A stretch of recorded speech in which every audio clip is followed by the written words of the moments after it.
Chefs, USAID, Doge இந்த மாதிரி அமெரிக்க அமைப்புகளுடைய ஆக்ரனிம்ஸ் எல்லாம் நம்ம பழகிக்கணும். ஏன்னா இதுதான் இந்திய அரசியல் சர்ச்சைகளுடைய மையப்புள்ளியாக கடந்த ஒரு வாரத்துக்கு மேலாக இருக்குது. இந்த செப்ஸ், CEPPS அப்படிங்கிற நிறுவனம் உலக அளவில் ஜனநாயகத்தை வலுப்படுத்துகிற பேர் வழின்னு 1995 உருவாக்கப்பட்ட நிறுவனம். இந்த சர்ச்சைக்குரிய USAID தான் இதுக்கு நிதி வழங்குது.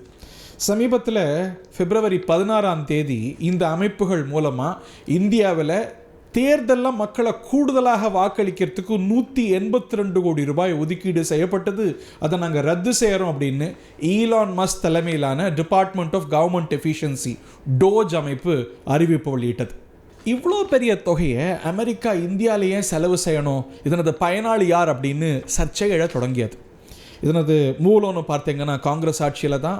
அப்போ தான் அந்நிய சக்திகள்லாம் இந்தியாவில் மத்திய அமைப்பில் ஊடுருவ ஆரம்பித்தாங்க அப்படின்னு பாஜக குற்றம் சாட்டவே இதுக்கும் எங்களுக்கும் என்னங்க சம்மந்தம்னு காங்கிரஸ் இந்த குற்றச்சாட்டை மறுத்தது.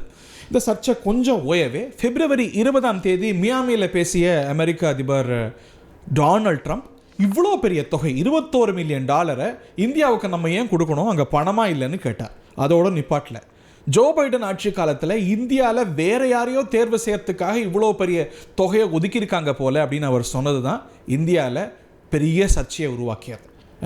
அமெரிக்கன் டீப் ஸ்டேட், வெளியுறவுத்துறை, காங்கிரஸ் எல்லாம் சேர்ந்து கூட்டச்சதி செய்கிறாங்க அப்படின்னு பாஜகவுடைய முக்கியஸ்தர்கள் பலரும் பொங்க ஆரம்பித்தாங்க. 2023 பிரிட்டனில் ராகுல் காந்தி பேசியிருப்பார். நல்லா கவனிச்சு பாருங்க. இந்திய விவகாரங்களில் அந்நிய நாடுகள் தலையிட வேண்டும்னு அவர் பேசினார். அதெல்லாம் பார்த்தீங்கன்னா இதோட ஒத்து போகுது அப்படின்னு பிஜேபியோடைய அமித் மாளவியா ஒரு புது குற்றச்சாட்டை வைக்கிறார். அதோடு நிற்காமல் காங்கிரஸால் தேர்தலில் ஜெயிக்க முடியாது அப்படிங்கிறதுக்காக அந்நிய சக்திகளை துணைக்கு கொண்டு வந்திருக்கிறாங்க. ட்ரம்ப் பேச்சே இதற்கு சான்று அப்படின்னு அவர் சொல்லவே அந்நிய பணத்தை காங்கிரஸ் பயன்படுத்தியது நிரூபணமாக இருக்குன்னு ஒருபடி மேலே போயிருக்கிறார் பாஜகவுடைய மூத்த தலைவர் MP ரவிசங்கர் பிரசாத். இப்படி காங்கிரஸ் பிஜேபி லாவணி போய் கொண்டிருக்கவே கடந்த வெள்ளிக்கிழமை வெள்ளை மாளிகை ஒரு வீடியோ வெளியிடுது. அதில் பேசக்கூடிய அமெரிக்க அதிபர் டொனால்ட் ட்ரம்ப் $21 மில்லியன் என் நண்பர் நரேந்திர மோடிக்கு போயிருக்கு, ஏன் போயிருக்குன்னு தான் புரிந்துக்கவே முடியலன்னு இந்த முறை திருவாய் மலர்றார். கெட்டியாக பிடித்து கொள்கிறது காங்கிரஸ் கட்சி. இது 2 நண்பர்களுக்கு இடையேயான பிரச்சனை அப்படின்னு காங்கிரஸ் கட்சி சொல்லுது. பவன் கேரா காங்கிரஸ் கட்சியுடைய மூத்த தலைவர் பேசும்போது $21 மில்லியன் இந்திய தேர்தலில் செல்வாக்கு செலுத்த அவருடைய நண்பர் டொனால்ட் ட்ரம்ப் நரேந்திர மோடிக்கு அனுப்பி வச்சிருக்கிறார் அப்படின்னு பந்த பாஜக பக்கம் வீசுறார். உனக்கு பணம் வந்துச்சு, எனக்கு பணம் வந்துச்சு அப்படின்னு காங்கிரஸும் பிஜேபியும் சண்டை போட 2 பேருக்கும் வரலப்பா, இந்தியாவுக்கே வரலப்பா அப்படின்னு வாஷிங்டன் போஸ்ட் ஒரு செய்தி வெளியிடுது. இந்தியாவுக்கு தேர்தலில் மக்கள் கூடுதலாக வாக்களிக்கிறதுக்கு பணம் கொடுத்ததா, அமெரிக்க அமைப்பு பணம் கொடுத்ததா சொல்லக்கூடிய செய்தியில் எந்த முகாந்திரமும் இல்லை, உண்மையும் இல்லை, எந்த பணமும் இந்தியாவுக்கு வரவே இல்லை அப்படின்னு வாஷிங்டன் போஸ்ட் ஒரு செய்தி வெளியிடுது. டோஜ், இந்த ஈலான் மஸ்க் தலைமையிலான அமைப்பு கொடுத்த ஒரு தவறான செய்தியை வச்சுக்கிட்டு தொடர்ந்து டொனால்ட் ட்ரம்ப் பேசி கொண்டிருக்கிறார். அந்த பணம் இந்தியாவுக்கு வரவே இல்லை. இந்த செப்ஸ் நிறுவனம் 2022 ஒதுக்கிய பணம் டெல்லிக்கு இல்லை, டாக்காவுக்கு, இந்தியாவுக்கு இல்லை, வங்கதேசத்துக்கு அப்படின்னு வாஷிங்டன் போஸ்ட் செய்தி வெளியிடுது.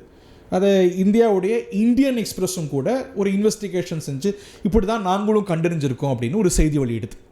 அமெரிக்க உதவி நிதி திட்டம், அதாவது USAID திட்டத்தில் இந்தியாவுக்கு 2001 தொடங்கி 2024 வரைக்கும் $2.9 பில்லியன் வழங்கப்பட்டிருக்கிறதா ஃபாரின் அசிஸ்டன்ஸ் இணையதள தரவு தெரிவிக்குது. இதில் 2004 2014 UPA ஆட்சி, காங்கிரஸ் கூட்டணி ஆட்சியில் $1.2 பில்லியன் 2014 2024 அதாவது NDA பிஜேபி கூட்டணி ஆட்சியில் $1.3 பில்லியன் அளவுக்கும் இந்தியாவுக்கு பணம் வந்ததாக தெரிவிக்கப்படுது.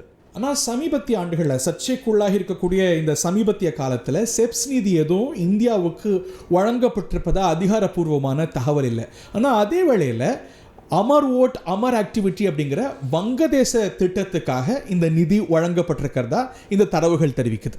இந்தியாவுக்கு பணமே வரல, ஒட்டுமொத்த தொகையும் வங்கதேசத்துக்கு தான் போயிருக்குன்னு வச்சுக்கிட்டாலும் கூட தட் இஸ் ஆல்சோ ப்ராப்ளமேட்டிக். காரணம் என்னன்னா, இந்தியாவுக்கு சாதகமான ஷேக் ஹசீனா அரசை வீழ்த்தி அனுகூலங்களை அமெரிக்கா சாதிச்சுக்க பைடனுக்கு நெருக்கமான முகமது யூனிஸ் தலைமையிலான அரச வங்கதேசத்தில் நிறுவியதே அமெரிக்க சதிதான் அப்படிங்கிற தியரிக்கு இந்த தரவுகள் வலு சேர்க்குது. இந்தியாவில் பிஜேபியும் காங்கிரஸும் தொடர்ந்து ஓயாமல் இந்த விவகாரத்தில் சண்டை போட, ஓயாமல் இந்தியாவுக்கு எதுக்குங்க நிதி அப்படின்னு டொனால்ட் ட்ரம்ப்பும் எல்லா நிகழ்ச்சிகளையும் கேட்டு வர்றார். ஜோ பைடன் ஆட்சி காலத்தில் எவ்வளோ பெரிய தொகையை இந்தியாவுக்கு ஒதுக்கி இருக்கிறாங்க பாருங்கள். இந்தியா தான் நமக்கு இன்னைக்கு நிதி தரணும், இந்தியாவுக்கு நிதியெல்லாம் தேவையே இல்லை அப்படின்னு இதை விடாமல் பேசுகிறார் டொனால்ட் ட்ரம்ப். இதை பற்றி கருத்து சொல்லியிருக்கக்கூடிய மத்திய வெளிவிவகாரத்துறை அமைச்சர் டாக்டர் ஜெயசங்கர், இந்த USAID அமெரிக்க உதவி திட்டம் இங்கே அனுமதிக்கப்பட்டது ஒரு நல்ல நோக்கத்துக்காகத்தான், ஆனால் தீய நோக்கத்தோடு சில விஷயங்களை எல்லாம் இது செஞ்சிருக்கிறதாக சந்தேகங்கள் வலுப்பெறுது, இது பற்றிய விரிவான விசாரணை நடத்தப்படும், தீய நோக்கங்களோடு இந்த விஷயம் நடந்திருந்தா செஞ்சது யார், செஞ்சதன் நோக்கம் என்ன, பின்னணி என்ன, இதெல்லாம் விரிவாக விசாரிக்கப்பட்டு வெளிக்கொண்டு வரப்படணும், உண்மை நாட்டுக்கோ உலக மக்களுக்கும் தெரியணும் அப்படிங்கிறார். இந்த சர்ச்சை இதோடு முடிய போகிறது போல தெரியல, தொடரும் என்றே தெரிகிறது.